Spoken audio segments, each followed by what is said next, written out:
جی ہاں دوستو، میں ہوں Maria Tahir and again welcome to my YouTube channel MT world facts.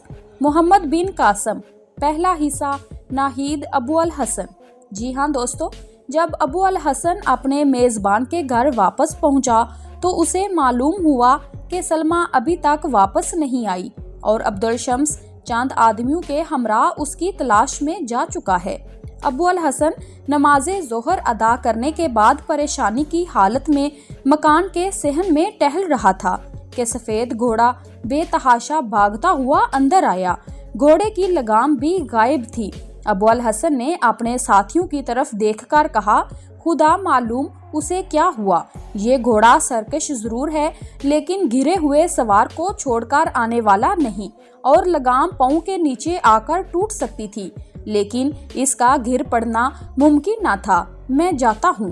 ابو الحسن نے شیخ عبدالشمس کے خادم سے دوسری لگام منگوا کر گھوڑے کو دی اور ننگی پیٹھ پر سوار ہو کر مکان سے باہر نکلا اور گھوڑے کو اس کی مرضی پر چھوڑ دیا۔ گھوڑے کی رفتار ظاہر کرتی تھی کہ اس سے بہت زیادہ کام لیا جا چکا ہے۔ گھوڑا چند کوس گھنے جنگل میں سے گزرنے کے بعد ایک ٹیلے پر چڑھا اور ایک آبشار کے قریب پہنچ کر رک گیا۔ اس سے اوپر جانے کا کوئی راستہ نہ تھا۔ کچھ دیر ادھر ادھر دیکھنے کے بعد ابو الحسن گھوڑے سے اترا اور اسے ایک درخت کے ساتھ باندھ کر سلمیٰ کو آوازیں دینے لگا۔ دیر تک تلاش کرنے کے بعد وہ تھک کر آبشار کے قریب ایک پتھر کے کنارے پر بیٹھ گیا۔ شام ہونے کو تھی۔ ابو الحسن نے عصر کی نماز ادا کی اور پھر ایک دشوار گزار راستے سے اس مقام تک پہنچا جہاں سے پہاڑی ندی کا پانی ایک آبشار کی شکل میں نیچے گرتا تھا۔ سلمیٰ چند قدم کے فاصلے پر ندی کے کنارے ایک درخت کے نیچے لیٹی ہوئی تھی۔ ابو الحسن کی نظر اس پر اس وقت پڑی جب ایک 3-4 گز لمبا اور آدمی کی ران کے برابر موٹا اژدہا گھاس میں سے سرکتا ہوا اس کے قریب پہنچ رہا تھا۔ ابو الحسن سلمیٰ سلمیٰ کہتا ہوا بھاگا اور اس کا بازو پکڑ کر گھسیٹتا ہوا چند قدم دور لے گیا۔ سلمیٰ نے ہلکی سی چیخ کے ساتھ آنکھیں کھولی۔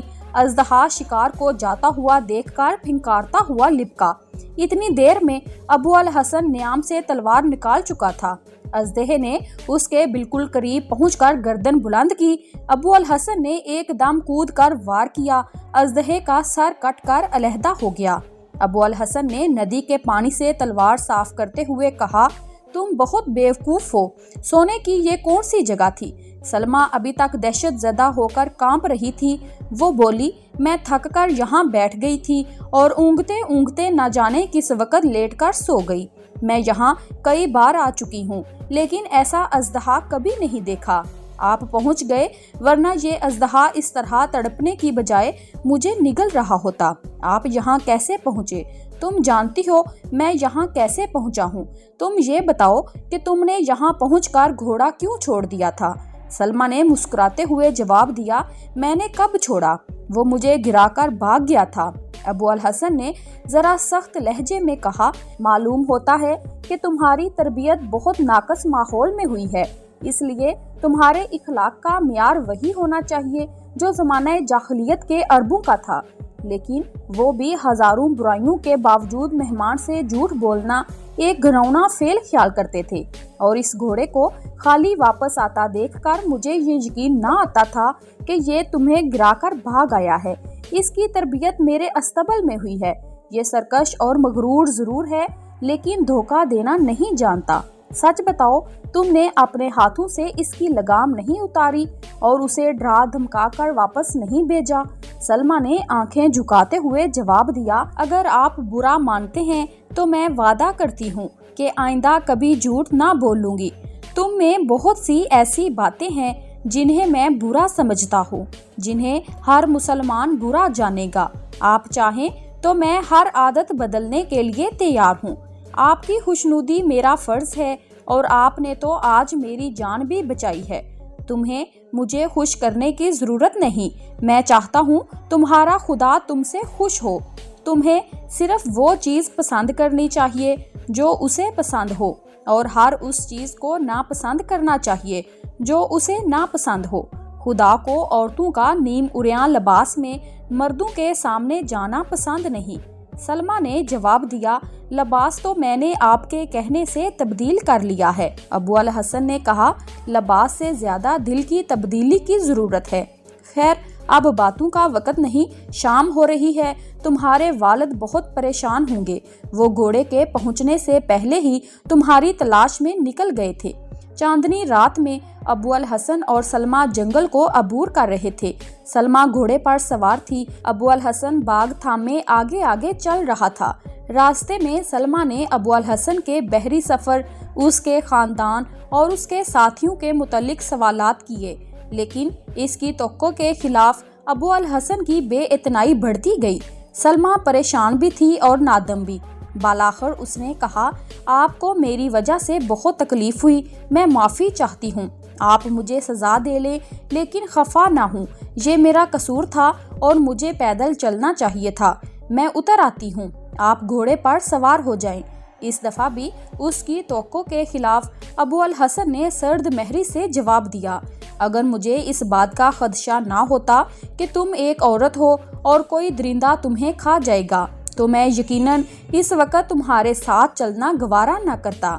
سلمیٰ شکست خوردہ سی ہو کر تھوڑی دیر خاموش رہی اور پھر بولی، اگر وہ اژدہا مجھے نگل جاتا تو آپ کو اس بات کا افسوس ہوتا، یہ صرف تمہارے لیے ہی نہیں، میرے سامنے اگر وہ کسی کو بھی ہلاک کرتا تو مجھے اس قدر افسوس ہوتا۔